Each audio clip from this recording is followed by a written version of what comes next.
sociaux. Nous sommes deux patrouilleurs, puisque j'ai Tom Cruise avec moi qui est Frédéric Santini, voilà aujourd'hui. Mais nous sommes très attentifs à vos communications sur les réseaux sociaux. Vous savez que vous avez appris dès le petit serment que notre déontologie vous oblige dès l'école des avocats, dans votre vie personnelle comme dans votre vie professionnelle. Et c'est un vrai sujet en commission déontologie, les posts des uns des autres, les likes, les partages. Donc on peut être amené à rentrer en contact avec vous ou à être saisi par vous sur voilà, des communications qui peuvent paraître en délicatesse avec les principes essentiels de la profession. Par ailleurs, quand vous créez votre site internet, rappelez-vous que vous devez le communiquer au bâtonnier. Et nous avons donc un service juridique très pointu qui regarde, Elisabeth est là également en support, et qui peut être amené à vous faire des observations. On a eu plein de cas, mais par exemple, même avec l'accord des clients, vous ne pouvez pas citer leur nom dans le site internet, certains ayant publié des commentaires de clients, c'est pas possible. Vous ne pouvez pas non plus mettre une photo de vous en robe hors enceinte de justice. Voilà, ou citer dans un post le nom d'un client. Alors, on intervient dans les grands cabinets. La semaine prochaine, nous produirons chez EY sur des matinées présentation des services de l'ordre, focus sur des points de déontologie. Je ne sais pas quelle est la suite du programme, mais on en a fait pas mal déjà. Et puis, si vous avez des questions, ici, voilà, si vous avez des questions, n'hésitez pas à vous adresser à nous. Moi, je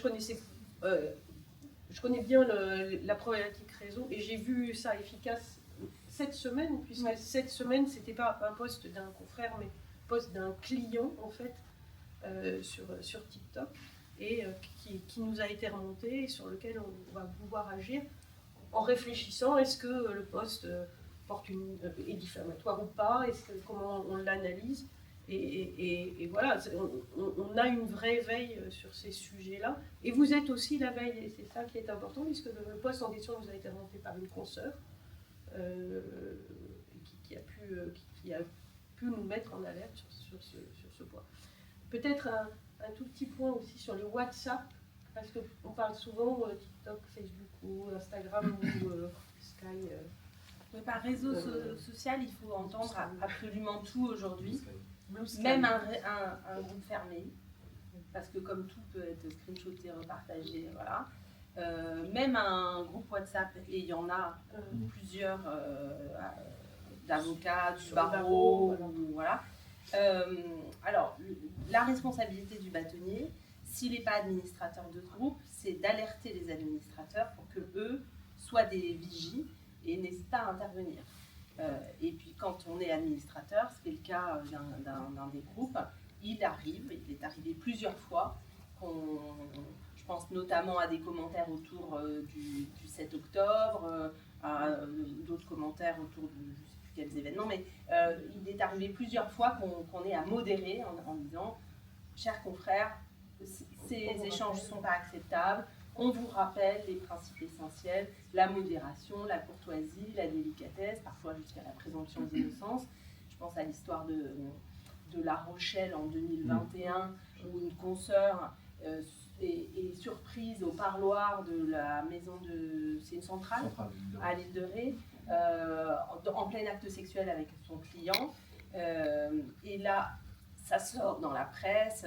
Et il y a un WhatsApp de confrères qui se déchaîne sur cette consoeur. Laquelle consoeur faisait partie du groupe et était déjà au plus mal, donc la bâtonnière s'est même inquiétée de savoir si elle allait tenir le coup.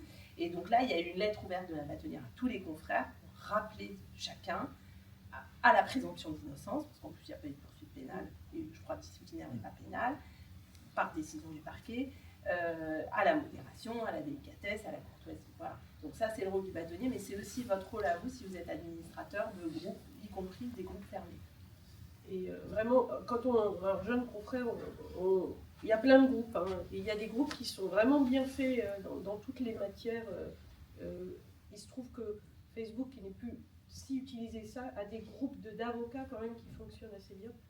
Méfiez-vous, il n'y a pas que des avocats sur ces groupes. Donc on est vraiment à risque. Et encore une fois, même sur un groupe fermé, on ne peut pas citer de clients, on ne peut pas donner ce...